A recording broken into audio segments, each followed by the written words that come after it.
Tama yun, Barlando. Bakit nga wala na akong paninda? Pautangin kita, basta magsabi ka lang totoo. Tay, oo nga pala. Saan ba tayo pupunta? Okay, pakipaya lang. May sabit ka sa kanya eh. Sige, tay.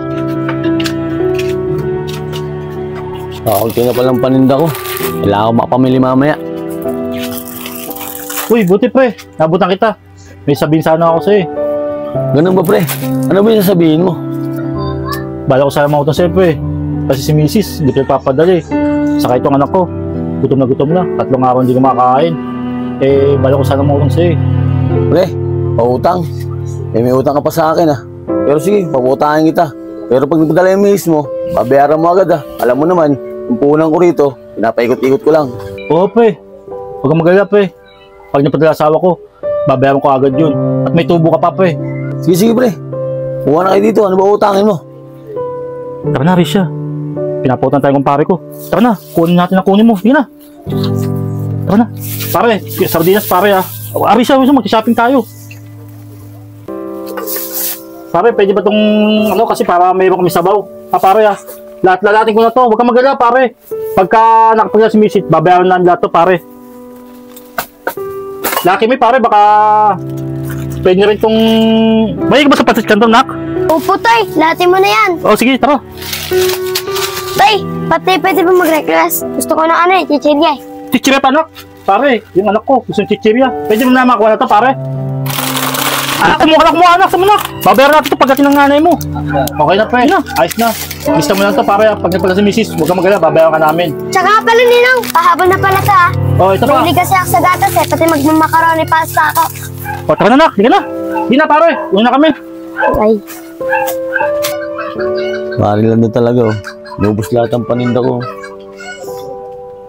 May pasta pa. Uy, tsaka nga lang pala tay. Di ba kakapadala lang ni nanay? Eh ba't di mo pa ito binayaran? Kaya lalong lumalaki utang mo eh. Ano ko ba, anak? Sa panahon ngayon, kailangan natin magsinungaling. Katulad niyan, yung pinag-shopping natin yan. Isang buwan natin kakain yan. Para yung pera ng nanay padala mo, patabi natin. Tara na, anak. Para makakain na tayo. Yun na.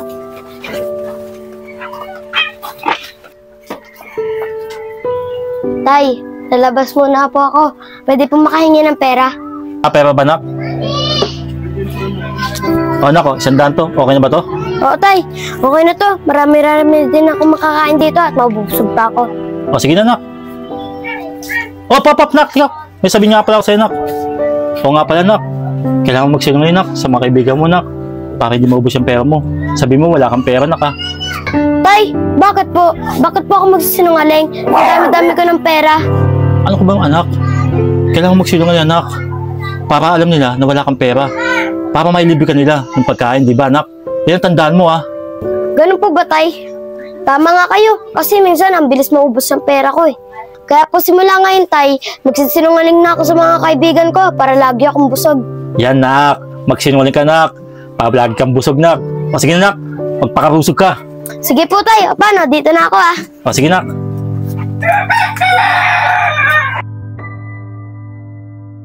Mat, alam mo pa nga, binigyan ako ng tatay ko ng pera. Wow, sana all, libre mo naman ako, Arisha. O sige, pero bago kita ilibre, dadagdagan muna natin tong perang to. Paano naman? Ayun eh, mga bata, sigurado ako, maraming pera yun. Tara, hiningihan natin. Ano? Hiningihan pa natin yung mga kulubi ng pera, may pera ka naman. Ano ka ba? Kailangan natin magsinungaling para hindi maubos yung pera natin. Yun ang turo ng tatay ko. O paano? Tara na, huwag ka na magpatumpik-tumpik pa. Mga bata, pwede ba manghingi ng pera? Kasi nagugutom na kami ng kapatid ko. Ganun ba? Oo nga no, mukhang gutom na kayo. Sige Kylie, bigay mo na yung pera natin. Baka mangayayat pa yung 2 bata. Sige ate. Ano naman? Hala ate, di man sila nagpasalamat. Mukhang hindi naman gutom yung mga yun eh. Di Kylie, hiya mo na. Baka gutom lang yun. Tara na mga kapatid. Tara na.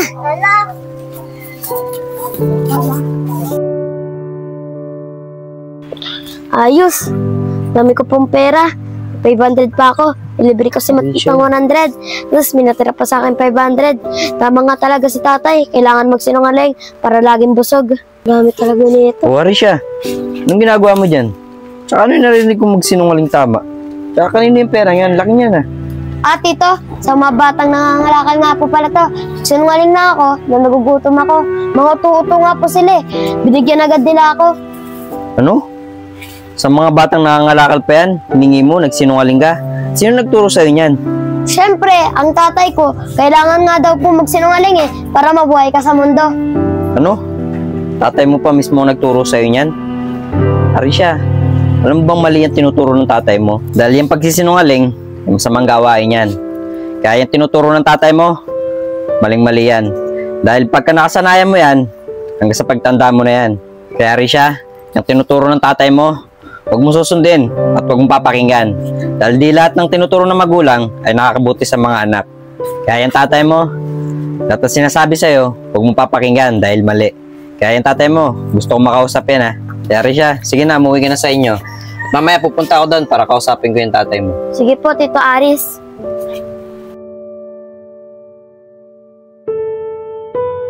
Pre, salamat dito pre ha. Pero huwag kang magalala pre. Pag nipadala asawa ko, ikaw una kong babayaran. Buti, wala ang anak ko. Sayang. Bala ko pa masaya ko muna mga chichiro sa kalaki mi. Pero pagbalik ko na lang pre. Pre, makalas na yan ha. Tama naman, wala na akong paninda. Kailangan puhunan ko, pinaikot-ikot ko lang yan eh. Eh parang ayaw mo pautangin pare. Huwag na nga pare, soli ko na nga lang to pare. Ayaw mo magutom ang inanak mo pre. Parang hindi ka lang babayaran eh. Sige na pre, sige na, sige na. Umalis ka na, sige pre. Okay lang yan, sige na. Hintayin ko na lang yung bayad mo. Sige na nga. Ayos na nga. Kung sisyahin pa ako nito. Tawayaw pa. Papautan kita to.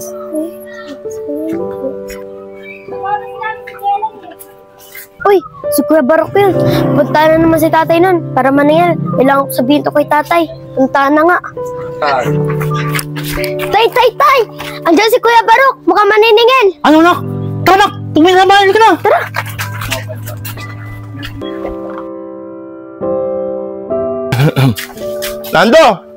Lando! Paniningil ako ng utang mo eh. Kailan ka ba magbabayad? Arisha, anak. Buksan mo ang Kuya Barok mo. Sige na, Arisha, pa makausap ko siya.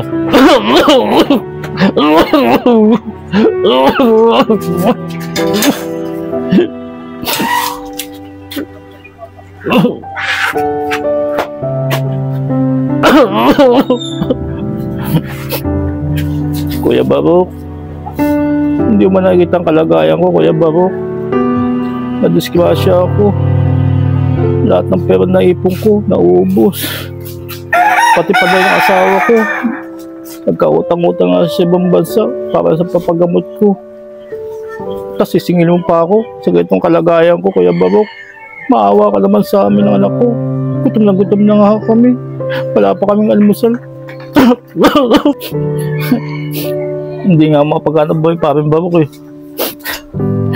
Kasi masakit ang pa ako eh. Natapilok ako nung isang araw eh. Ano? Eh bakit hindi nakabenda yung paa mo? Mukha mo nakabenda pare. Kasi paring Barok, masakit kasi ang ngipin ko eh. Kaya nakabenda ang ulo ko. Hindi na, pare, Lando. Pero pag gumaling-galing ka na at nakaluwag-luwag ka na, pare, bayaran mo naman ako. Matagal na yung utang mo, pare. Salamat naman paring Barok. Nakakaintindi ka sa kalagayan kong ito. O sige na, alis na ako. Paring Barok! Sandali lang paring Barok. Baka may sobra kang pera dyan. Pambili mo na ng gamot para sa ngipin ko. Sobrang sakit kasi. Wala! Stay, mulit ka pa eh. Malay mo, makrasot na nga. Di may pepa tayo ulit.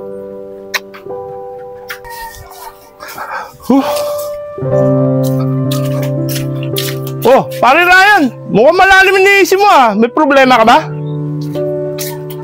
Oo pre, ito si Pare Lando. Utangan ako ng inutangan. Hindi pa nagbabayad sa akin. Ngayon, kautang lang, kaalis-alis lang, bago ako dumating. Nga na naman ako. Totoo ba yan, pare? Ikagagaling ko lang doon sa bahay nila eh. Para maningil rin ako kasi may utang sa akin yun eh.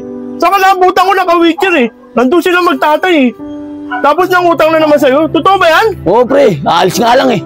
Paano nangyari yun? Eh sabi niya na aksidente siya, saka hindi siya makalakad. Oh, ito pa rin kapatid eh. Paring Ryan, Eh paano? Tatanong ko lang talaga kung na-aksidente ang kapatid mo si Kuya Lando mo. Kuya Lando? Hindi naman po, wala naman po akong babalitaan eh. Diba pre, sabi ko sa'yo, dahil pa nga rito yun eh. Ba't parang Ryan? Kuya Barok, ano po bang problema sa kuya ko? Kuya mo kasi, utang ng utang sa tindahan ko. Hanggang ngayon, hindi pa nagbabayad. Hindi pa nagpapadala asawa niya ng pera. Ako rin, Aris. Yung kapatid mo nangungutang, tapos sinasabi na aksidente pa. Ba't ganyan kapatid mo? Puro pagsisinungaling ang ginagawa. Oo nga. Ganun ba? Kuya Ryan?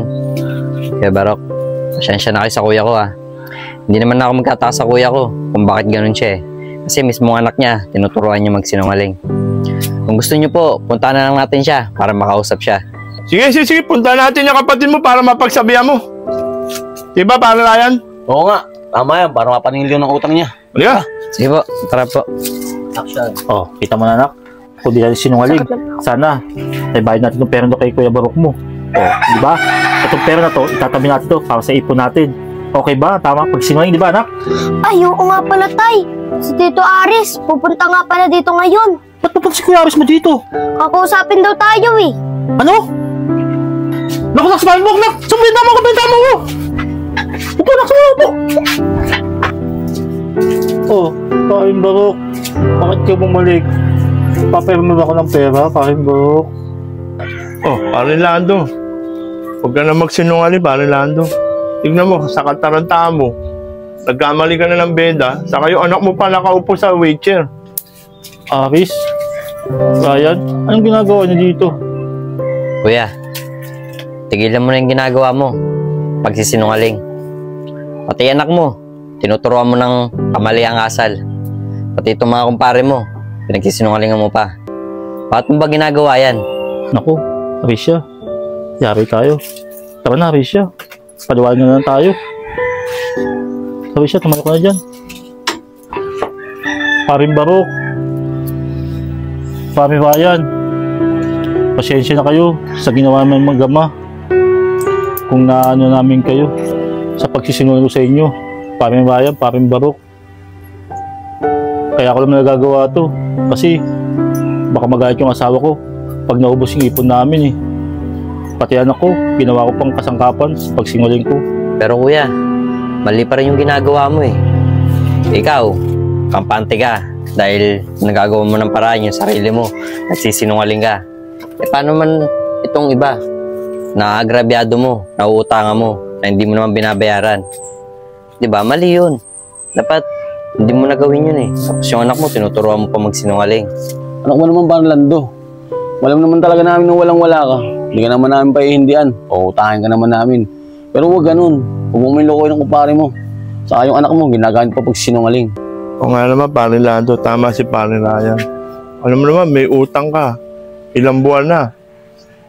Sinisingil na nga kita dahil kailangan ko rin ng pera. Pero naiintindihan kita dahil may dahilan ka. Pero ngayon sa nahuli ka namin, ganyan pala ginagawa mo pagsisinungaling. Saka tinuturuan mo pa yan anak mo magsinungaling.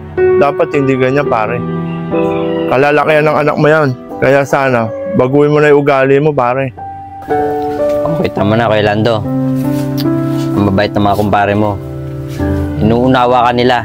Kahit na niloloko mo sila at nagsisinungaling ka para lang hindi ka makabayad ng utang mo. Dapat kay Lando, baguhin mo na yung ganyang gawain mo ha. Pati anak mo. Sana, turuan mo din ng magandang asal. Huwag ganyang asal na magsisinungaling ka para lang manloko ng ibang tao. Tama yan, parang Lando. Kahit nga wala na akong paninda, pautangin kita. Basta magsabi ka lang totoo. Ayan, tama yan, pare Lando. Tama si pare Ryan, magbago ka na habang maaga pa. Oh, kay Lando, ano pang ginagawa mo? Humingi ka ng tao dito sa dalawang mo kumpare. Paring Barok, Paring Ryan, saka Aris. Pasensya na kayo sa pagsinungaling ko Sana mapatawad niyo ako. Saka, itong ano ko, tinuruan ko pa magsinungaling para magaya sa akin. Nak, Arisha, huwag mo sanang gagawin yung tinuro ko sa'yo kasi maling-mali talaga yun eh. O Tay, kanina pa akong pinagsabihan ni Tito Aris. Nakita niya, hawak ko kong 500. Sige, tama na to. Sige na, pare Lando. Sana sa susunod, huwag ka na magtuturo sa anak mo na magsisinungaling ka. Saka kung may kailangan ka naman sa amin, pahiramin ka naman namin sa huwag ka na magsisinungaling. Sige na, alis na kami. Di pare Ryan. Sige, alis na kami. Ha? Bro. Sige. Sige. Oh, pop. Paring Barok, Paring Ryan. Baka pwede pa makautang ulit. Ano? Joke lang.